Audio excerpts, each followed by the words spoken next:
hacíamos 3 diarios durante un año. Entonces, por toda la República Mexicana. Sobre todo en todo el estado de Puebla, en todo como más el centro y el sur.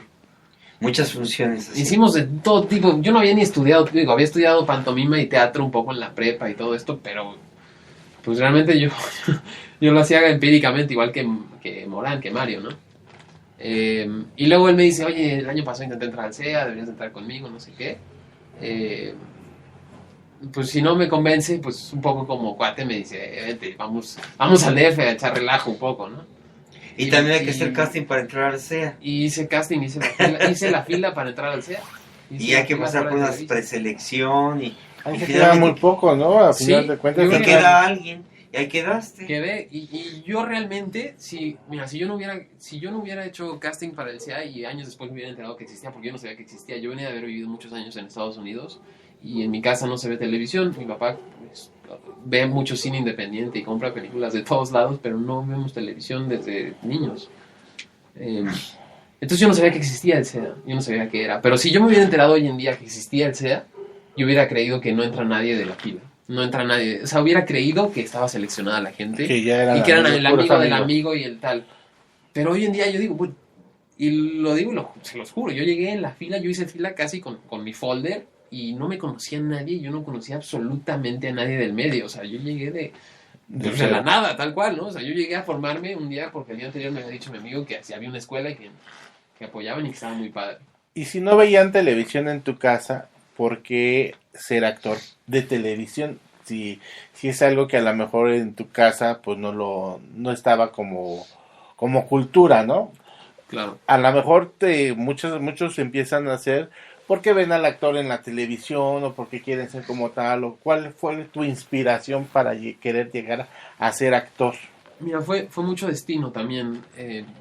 Bueno, quedo en el CEA prácticamente como de rebote, porque yo fui ahí a la fila y pasé ese primer filtro porque me puse a platicar con Antonio Peñuñi, que fue el que recibió mis papeles. Me puse a platicar quién sabe de qué un ratote, mientras todo el mundo llegaba, firmaba y se iba. Yo platiqué con él sin conocerlo, porque yo siempre con mucha plática no me para la boca, ¿no? De ahí, bueno, paso al siguiente filtro y me quedo en el CEA cuando yo estaba estudiando medicina. Estaba en el propedéutico y estaba para chamán, estaba estudiando con chamanes. Entonces me salgo porque digo, bueno, si quedo en esto, pues igual y lo intento. Entonces me salgo y me meto al CEA y empiezo a ver de qué va la televisión. Me invita Javier Espona a hacer una Rosa de Guadalupe. Empiezo a ver pues la televisión mexicana porque realmente yo era ajeno. O sea, incluso yo dentro del CEA, yo cuando llegué, me acuerdo, alguna vez hicieron como pues no un concurso, como estos juegos de chavos de nombres de algo y de nombres de telenovelas, y yo estaba, pero ¿qué voy a decir? ¿No veías telenovelas? No.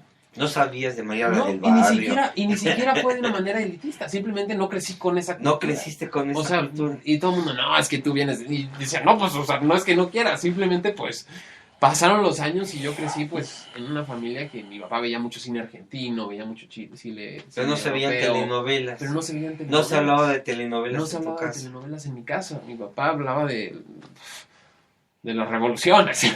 Mi papá un poco pues músico, mi papá músico, un tanto de protesta de los músicos de los 60, 70. Entonces, pues había como un tema de conversación un poco, pues más hacia ese otro lado. Si no político, más como de cuestión. Mi papá siempre nos enseñó a preguntarnos mucho las cosas. Pero bueno, llego al universo de la televisión y veo que hay muchos escalones ahí para aprender, más que para subir, porque realmente también me doy cuenta que mucha gente llega, si no al CEA, a la empresa o a la televisión, como para subir a algún lado y para que lo vean. Y creo que no va de eso, va más bien de aprender, porque creo que de eso va todo. De eso va la actuación. Quien quiere fama la logra haciendo escándalo. Exacto. Quien quiere una carrera artística la logra con papeles pequeños y papeles grandes, ¿no? Entonces yo creo que tú eres de los que quiere una carrera artística.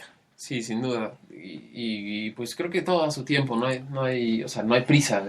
No, pues estás joven. O sea, tiene y ahí hay un límite de años. Es una carrera que dicen son 5 años, 6, o la truncaste la carrera. En el CEA. En el CEA son, bueno, la que yo entré, que es la de 3 años, porque hay una que es más corta para la gente que entra mayor de 24 años, me parece. que es de 1 año, es como intensivo. Pero yo entré a la 3, estuve 1 año y medio. ¿No la terminaste? No la terminé. ¿Por qué? Justo, Ya no hubo tiempo. justo después de ese año, yo me di cuenta, estando ahí, que yo realmente me quería dedicar a la actuación. Y me iba muy bien, yo no faltaba, yo siempre he sido muy disciplinado y soy como pues sí, muy disciplinado un poco del fútbol. Aprendí eso desde los 12 años, casi intentando ser futbolista, entonces aprendí a ser como muy tenaz y muy directo a lo que quiero. Entonces el SEA me cayó como anillo al dedo, aunque yo no sabía que quería eso, yo lo disfrutaba, yo iba a divertirme y llegaba puntual y cumplía con lo que tenía que cumplir porque así soy. Entonces al año me cae el 20 de, pues bueno, creo que a esto que llegué como por azar del destino, me está gustando. O sea, a mí me acuerdo, me preguntaron, de hecho, en la entrevista del SEA, enfrente de los sinodales, ¿por qué quieres ser actor? Les dije, la verdad no sé, me gusta mucho actuar, me gusta. Es todo lo que sé que me gusta. Vaya, ya que decía, no, es que yo admiro esta empresa, yo me encantan las telenovelas. Mi respuesta fue, realmente no lo sé. Y me acuerdo clarísimo, porque la cara de Peñuini no se me olvida, de que le dije, no sé, o sea, me gusta hacer esto. Es todo lo que he entendido hasta hoy. Y después de 1 año de estar ahí, me di cuenta que realmente quería tener una carrera de eso.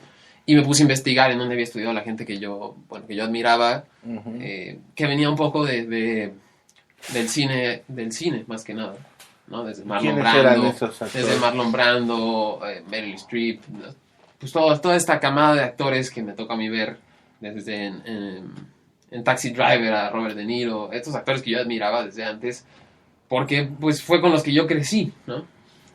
Y me pongo a ver eso y entre otras cosas que suceden en mi cabeza es que hago un casting para una película que salió, que es la ópera prima de Ryan Gosling. Y porque me entero del casting y mando mi video y empiezan a suceder cosas y digo, es que no es posible, yo casi tenía el acento americano en inglés. Digo, no es posible que por no tener ese clic de acento me esté perdiendo ese tipo de proyectos que creo que valen mucho la pena. Porque el guión me encantaba. Es una película que ya se estrenó, pues eso fue hace años. Y entonces digo, tengo que hacer algo hoy, así, hoy. Entonces me pongo a investigar de las escuelas en Estados Unidos para pulir mi acento más que otra cosa. Y de ahí nace que digo, bueno, ¿en dónde estudiaron la gente que admiro? Porque creo que es la gente que trabaja no solo desde el acento, sino desde el centro de las cosas. Y pues aplico como a 5 escuelas en Nueva York y me aceptan y me ofrecen algunas becas y al final pues me decido por la casa de Uta Hagen y me voy a Nueva York. Por eso dejo el SEA. Digo, lo hablo con el señor Cobo, lo hablo con Nacho y les digo, no es que me esté yendo por alguna otra razón, o sea, no voy ni por querer trabajar ni por urgencia, simplemente siento que es el momento de que esto suceda. ¿Y llegas allá a Estados Unidos a estudiar? Y llego a Nueva York, sí, Ajá. A estudiar. ¿Cuánto tiempo estuviste allá? Casi 2 años. ¿Tú solo? Viví en Texas, hice la prepa en Estados Unidos. ¿Y costó esto a ti, a tu papá, o cómo fue el asunto? Esto en Nueva York. Estudios Mira, fueron muchas circunstancias, mucha gente que me dice, no, tú, porque tú tienes el dinero. Y, no sé. Y yo no, en realidad cuando nos fuimos a Texas a vivir, cuando yo tenía 13, 14 años, mi papá, fue justo la crisis de Estados Unidos y perdió toda la inversión. Entonces perdimos todo, básicamente. Entonces nos tuvimos que regresar y fue un desastre del cual todos aprendimos mucho. Bueno, somos 4 hermanos, y mi papá y mi mamá. ¿Eres el único actor? El mayor era el que siempre actuaba desde que era niño. Era el que estaba en las obras, yo siempre era el más tímido. Entonces, no sé cómo fue que terminé así. Él es productor hoy en día de cine. Ok. Él es productor. Y entonces te vas a Nueva York 2 años. Entonces sí, es que divago un poco, perdón. Entonces me voy a Nueva York. Me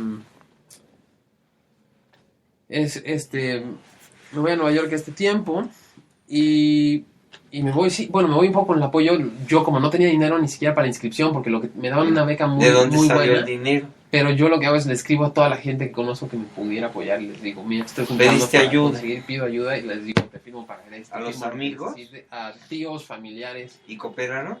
Y de todo, hubo quien sí, hubo quien no. Ajá. Y a quienes yo les digo, bueno, realmente, y yo me iba sabiendo que el dinero que yo estaba consiguiendo simplemente era para la inscripción, que no tenía ni para la renta, ni para los demás meses, aunque tenía una beca muy buena, se vuelve, o sea, en dólares todo se vuelve. No, o sea, hay que aunque pagar sea allá. poquito, aunque sea un 20% que pagas del que pagan todos. Es caro. Es carísimo. Entonces, Yo me voy un poco como ya me había ido algunas veces a otros países a ver qué sucede. Digo, me la voy a jugar y voy a pagar la inscripción, voy a llegar ahí, tramito mi permiso de estudiante, que no te da permiso de trabajar, y a ver qué sucede. ¿Pagan una cuota con el permiso estudiante? No, no, o sea, tú pagas para que te den la visa y ya no tienes chance de trabajar ni nada, y menos en este curso que era intensivo. ¿Pero cómo te sostenías entonces? Entonces yo me voy, hago esto y tengo para un mes de renta, básicamente. Entonces digo, de que llegué, me fui tantito antes de que empezaran las clases, dije, tengo 2 semanas para conseguir algo, así sea limpiando baños, para, para poder subsistir y poder hacer esto. Aunque los horarios eran inhumanos. Entonces, bueno, aplico en muchos lados, mesero, lavado de trastes, de todo. Sí, le hiciste eso. Y me quedo trabajando en un restaurante bar mexicano, de mesero. Obviamente clandestino el asunto, con otro nombre. Para pagar las clases. Y empiezo a trabajar hasta como las 2, 3 de la mañana, todos los días. Y entraba en la mañanita a las clases, y de las clases, a la hora que terminé, hacía literal el timbre. Yo como tenía beca tenía que hacer servicio, entonces tenía que limpiar el salón, barrer y trapear. Y de ahí me iba a trabajar al bar, al restaurante. Pero a la hora que literal sonaba el timbre, yo ya tenía, era mi clock in, mi entrada al restaurante. Entonces yo tenía que barrer y trapear, pero como bólido, tal cual, correr, literal, correr a la estación todos los días del metro, tomar el metro y correr del metro al restaurante, cambiarme mientras corría y entrar a trabajar, y llegaba siempre 15 minutos tarde porque era imposible. Pero lo hice durante el tiempo que lo tuve que hacer. Al final lo fui, como trabajé muy duro los primeros como 8 o 9 meses, al final pude bajar las horas porque había ahorrado un poco para poderme enfocar más en la escuela, porque era inhumano realmente. Ah, estuvo muy duro. Oye, ahora sí que toda una, osadía y aferrarte a tu sueño de querer ser actor, de querer triunfar en el ¿Se medio aprendió artístico. algo en esas clases allá en Estados Unidos? Se aprendió muchísimo, fíjate. Yo me di cuenta de algo muy claro desde el primer día que llegué, porque nos mandaron un mail con tareas para antes de haber entrado. O sea, para el primer día de clase ya llevar tarea. O sea, ya llevar lo que habías hecho. Y bueno, uno llega y presenta conforme a lo que uno sabe, ¿no? Y dije, no, pues yo ya estudié un año más o menos, yo creo que va por aquí lo que me dicen, ¿no? Tenían un libro para leer, una obra, etcétera. Y tenías que llevar una improvisación preparada, al parecer muy, muy clara y muy sencilla, en base a unos ejercicios que tiene Uta Hagen en su libro. Y llegué y lo hice y me di cuenta que no sabía nada. O sea, pero nada. Es muy difícil, es muy subjetivo decir que sabes algo, sobre todo en la actuación. ¿Y no te sentiste en algún momento con la idea de decir, no, pues no, esto no es lo mío, mejor me regreso a mi casa, soy otra vez hijo de familia y me dedico a veterinario, a contador, no sé, a los negocios? No, fíjate que sucedió totalmente lo contrario. Había un desgaste muy, muy pesado en mí. Pero sobre todo el 20 que me cayó en todo este proceso, porque aprendes mucho de la técnica, que en México estamos muy precarios todavía en la técnica. Tenemos mucho el método, pero no han llegado todavía a las técnicas. Desde mi punto de vista, que obviamente no soy ningún conocedor de eso, pero desde mi punto de vista es que no hay una técnica a la cual aferrarte como actor mucho más clara. El método es muy subjetivo. Stanislavski es como decir filosofía. Y no hay alguien, o sea, sí hay, digo, están los grandes maestros de la técnica, que es Lee Strasberg, que es Stella Adler, que es Uta Hagen, y está Chekhov también, digo, hay muchos, ¿no? Hay varios, pero en México no han llegado todavía estas técnicas tan claras como están allá, ya de claras, porque llevan años. Digo, los maestros que me dieron clases a mí era una señora como de 88 años que le dio a Whoopi Goldberg, que le dio clases a gente de... O sea, expertas, o sea, que te paras y ya saben que está mal, o sea. ¿Y qué sientes tú al estar parado en esa escuela con esos maestros que han dado todo este semillero de grandes actores que todos vemos y que todos conocemos a través de las grandes películas, o a veces ni tan grandes películas, pero sí muy comerciales películas de Hollywood? Claro. Pues mira, lo que me di cuenta es, uno tiene muchas ideas de que no, es que para ser actor tienes que irte muy hacia adentro, ser un tipo muy raro, tienes que ser un tipo muy extrovertido, depende de dónde hayas estado y con quién hayas estado rodeado, entiendes eso. Pero de lo que sí me cayó un 20 que no me había caído antes es que es un arduo trabajo creativo, que muchas veces como actor tienes a delegarlo, a que, bueno, a ti te dan el guión y tú te aprendes eso y lo dices.